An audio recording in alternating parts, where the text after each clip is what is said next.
अब हम लोग डिस्टेंस, डिस्प्लेसमेंट, स्पीड और वेलोसिटी पे डिपेंड कुछ न्यूमेरिकल्स देखने वाले हैं। तो सबसे पहले हम डिस्टेंस और डिस्प्लेसमेंट पे बेस्ड कुछ न्यूमेरिकल्स देखेंगे, जिसमें हमारा सबसे पहला न्यूमेरिकल आता है। Arna runs along the path A, B, C, D, E, F, G. What is the total path length covered by her during her motion from A to G? What is her displacement?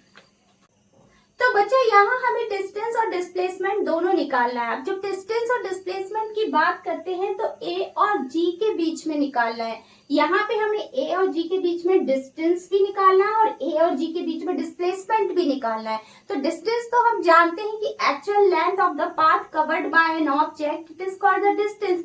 मतलब जितना जितना वो path travel कर रहा है उसे हम उसका डिस्टेंस कहते हैं। तो आप देख सकते हैं कि ये ट्रैवल करके इस तरह से जी पे पहुंच रहा है, ए से बी, बी से सी, सी से डी, डी से ई, ई से एफ और एफ से जी। तो इस पूरे में आप देख सकते हैं 1 किलोमीटर है। तो आप बताइए कितना हुआ? 1 + 1 + 1 1 + 1 + 1 + 1 + 1 + 1। कितनी बार 1 है? 1 2 3 4 5 6।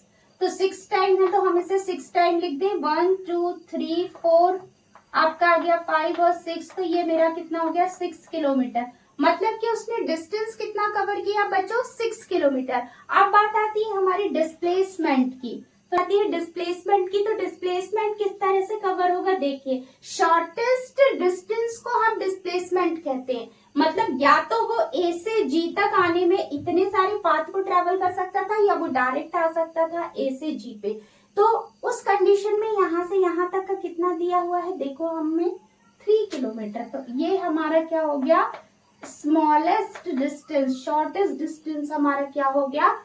3 किलोमीटर, जिसे हमने यहाँ कहा क्या कहा? डिस्प्लेसमेंट। इस तरह से डिस्टेंस 6 किलोमीटर, डिस्प्लेसमेंट 3 किलोमीटर हो गया। मतलब कि इसका मतलब है बच्चों की जो उसने डिस्टेंस कवर किया उसका मैग्नीट्यूड, जो डिस्प्लेसमेंट है उसके मैग्नीट्यूड से ज्यादा हुआ। यही हम जानते हैं कि डिस्टेंस का मैग्नीट्यूड डिस्प्लेसमेंट के मैग्नीट्यूड से ऑलवेज ज्यादा। हेलो बच्चों, अब हम कुछ न्यूमेरिकल करने वाले हैं जो स्पीड और वेलोसिटी से रिलेटेड हैं। तो पहला हमारा was hired for a round trip from city A to city B. It covers a distance of 500 kilometre in 7 hours and returned in 6 hours, covering the back journey of 500 kilometers. Find the average speed of a taxi for whole journey. Is it the same as average velocity? तो बच्चों देखिए इस question में क्या लिखा हुआ है कि टैक्सी से होने वाली जो जर्नी है उसमें क्या होता है कि जब 500 किलोमीटर कवर होते हैं तो हमें 7 आवर्स लगता है और रिटर्निंग जर्नी में वो 6 आवर्स में ही लौट आती है टैक्सी। तो इसका मतलब है जाने में लगा टाइम, आने में लगा टाइम, जाने की जर्नी, आने की जर्नी। तो सारे आप इस क्वेश्चन में देख सकते हैं कि हमें एवरेज स्पीड और एवरेज वेलोसिटी दोनों फाइंड आउट करने को दी है। अब एवरेज स्पीड की बात होगी तो टोटल डिस्टेंस और टोटल टाइम आएगा। मतलब कि एवरेज स्पीड का फॉर्मूला क्या होता है हमारा? एवरेज टोटल डिस्टेंस अपॉन क्या होता है हमारे पास? Total time. अब आप क्वेश्चन में देख सकते हैं कि टोटल डिस्टेंस मतलब 500 किलोमीटर उसे जाने में लगा, 500 किलोमीटर उसे आने में लगा और टोटल टाइम एक बार 7 आवर्स लगा और एक बार 6 आवर्स लगा। तो हमारा कितना हो गया बच्चों? 1000 अपॉन 7 और 6 का प्लस करेंगे तो कितना आएगा हमारा? 76.9। तो 76 किलोमीटर पर आवर आया, क्योंकि हमारी जो यूनिट है स्पीड की क्या होती है? स्पीड की यूनिट डिस्टेंस अपॉन टाइम होता है। तो डिस्टेंस यहाँ पे किलोमीटर में लिया है तो इसका मतलब है कि 1000 किलोमीटर में आए और 13 हमारा टाइम जो है वो आवर में आया तो हमारा 76.92 आया। ये तो हमारी आ गई एवरेज स्पीड। अब अगर बच्चों हम बात करते हैं किसकी? एवरेज वेलोसिटी की, तो क्या होगा बताइए? एवरेज वेलोसिटी क्या होगी इसकी? Average velocity is equal to क्या होगा हमारा? Total displacement upon total time आएगा। इसका मतलब है कि यहाँ पे बात किसकी हो रही है? टोटल डिस्प्लेसमेंट की बात हो रही है। अपॉन क्या आएगा आपका? Total time. अब मुझे यह बताइए कि total displacement upon total time.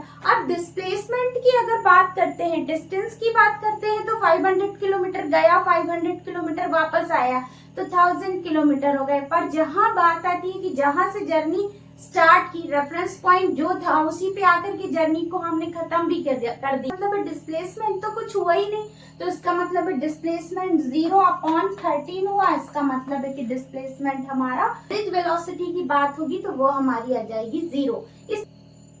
तो इस तरह से हमने समझा कि जब एवरेज स्पीड थी तो वो तो हमारी आई 76.92, पर जब एवरेज वेलोसिटी की बात आई तो वो आ गया हमारा 0।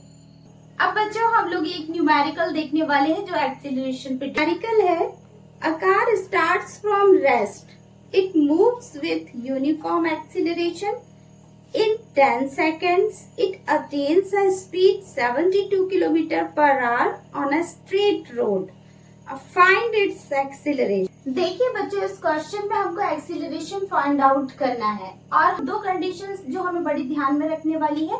एक पहली चीज ये है कि बॉडी स्टार्ट्स फ्रॉम रेस्ट। तो जब भी कभी कोई बॉडी स्टार्ट करती है रेस्ट से, तो इसका मतलब है कि उसकी जो इनिशियल वेलोसिटी होगी वो क्या होगी, 0 होगी। क्योंकि देखिए u और v हम दो वेलोसिटी लेते हैं, इसे कहते हैं इनिशियल वेलोसिटी, इसे कहते हैं क्या हम फाइनल वेलोसिटी, और इसे कहते हैं हम इनिशियल वेलोसिटी। तो इसका मतलब है कि u इस कंडीशन में क्या हो जाएगा बच्चों, 0। अब इसका मतलब v तो हमें दी है, कितनी दी है, 72 किलोमीटर पर आवर, पर इसे हमें मीटर पर सेकेंड में चेंज करना है। तो 72 किलोमीटर पर आवर को मीटर पर सेकेंड में 5/18 का इंटू करेंगे तो मीटर पर सेकेंड में चेंज हो जाएगा। यहाँ पर 18 1 18 4 कितने होते हैं हमारे 72, तो हमारा कितना आ जाएगा ये 4 × 5 = क्या होगा 20। और अब ये चेंज हो गया है हमारा मीटर पर सेकेंड में। देखिए वेलोसिटी की यूनिट क्या होती है हमारी, किलोमीटर पर आवर या मीटर पर सेकेंड, जो हमें क्वेश्चन में गिवन था। ये हमें क्या हुआ था, ये हमें गिवन था क्वेश्चन में। ओके बच्चों, अब हमने यहाँ पे सॉल्व किया तो हमारा कितना आ गया 20 मीटर पर सेकेंड। यह हमारी हो गई फाइनल वेलोसिटी। अभी have to find out acceleration.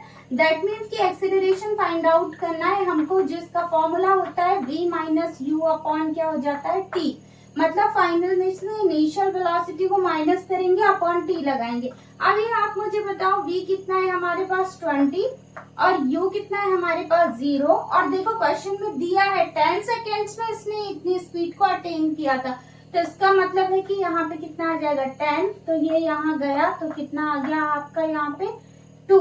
अच्छा, एक्सीलरेशन की यूनिट क्या होती है बच्चों, एक्सीलरेशन की यूनिट होती है मीटर पर सेकेंड स्क्वायर। इसका मतलब एक्सीलरेशन कितना आ गया हमारा 2 मीटर पर सेकेंड। एक्सीलरेशन की जो यूनिट है वो मैंने आपको वैसे निकालना भी सिखाया। तो बच्चों एक्सीलरेशन क्या होता है, चेंज इन वेलोसिटी अपॉन क्या होता है टाइम। तो जो वेलोसिटी की यूनिट क्या होती है बच्चों, मीटर पर सेकेंड अपॉन टाइम की क्या हो गई सेकेंड। तो इसका मतलब एक्सीलरेशन की यूनिट क्या हो जाएगी मीटर, और ये सेकेंड अगर नीचे इससे इंटू करेगा, प्रोडक्ट करेगा, तो उस कंडीशन में क्या हो जाएगा मीटर पर सेकेंड स्क्वायर। तो इस तरह से हमने एक्सीलरेशन की यूनिट क्या होती है हमारी मीटर पर सेकेंड स्क्वायर, और हमारा एक्सीलरेशन फाइंड आउट हो गया 2 मीटर पर सेकेंड स्क्वायर। तो बच्चों एक क्वेश्चन और हम देखने वाले हैं जो रिटार्डेशन पे based. A truck driver slows down the truck from 66 km per hour to 30 km per hour in 10 seconds. Find the retardation. देखिए बच्चों यहाँ पे रिटार्डेशन फाइंड आउट करना है। दो वैल्यूज दी है, एक दिया है 66 किलोमीटर पर आवर में 66 किलोमीटर पर आवर की स्पीड से तो हमारा ट्रक चल रहा था, ट्रक ड्राइवर उसको ड्राइव कर रहा था, पर उसने क्या किया फिर ब्रेक लगाया, तब उसकी स्पीड ग्रेजुअली कम होती गई, और कम होते होते कितनी हो गई, अब इस कंडीशन में 30 किलोमीटर पर आवर आ गई। तो हमें रिटार्डेशन फाइंड आउट करना। देखिए बच्चों रिटार्डेशन भी एक तरह का एक्सीलरेशन ही होता है। तो इसका मतलब है कि एक्सीलरेशन का जो फॉर्मूला होता है क्या होता है, v - u अपॉन t, मतलब कि final velocity minus initial velocity upon t, इसी को ही हम इसमें यूज करेंगे। पर यहाँ पे देखने वाली बात ये है कि जो हमें गिवन था वो क्या क्या था हमें गिवन। देखिए सबसे पहले हमें क्या पता था, यहाँ पे v पता था, और क्या पता था हमें u भी पता था। क्योंकि देखो सबसे पहले वो चल रहा था जिस स्पीड से वो उसकी इनिशियल वेलोसिटी हुई, तो वो कितनी हुई उसकी 66 किलोमीटर पर आवर हुई, और उसके बाद उसकी फाइनल वेलोसिटी क्या हुई 30 किलोमीटर क्या हुई पर आवर हो गई। इसका मतलब है कि जब हम एक्सीलरेशन फाइंड आउट करेंगे तो हमें इन सब चीजों की जरूरत पड़ेगी। अच्छा बच्चों, क्वेश्चन में देखिए टी क्या दिया हुआ है। क्वेश्चन में दिया हुआ है कि 10 सेकेंड में ही उसकी जो स्पीड है वो 66 से 30 हो गई है। इसका मतलब है कि टाइम हमें टी कितना गिवन है, हमें टी इज इक्वल टू हमें दिया हुआ है 10 सेकेंड। अब हम लोग क्वेश्चन को करेंगे। तो बच्चों इस फॉर्मूले में वैल्यू रखने से पहले फॉर्मूले की जो ऊपर वाली टर्म है मतलब v माइनस यू, इसको हम अलग से सॉल्व कर लेते हैं। v minus U is equal to क्या हो जाएगा, देखिए v देखिए कितना है हमारा 30 माइनस यू कितना है हमारा 66। अब मुझे बताइए 66 में से 30 जाएंगे, इसका मतलब है कि यहाँ नेगेटिव का साइन आएगा, तो ऑब्वियस है कि रिटार्डेशन ही है।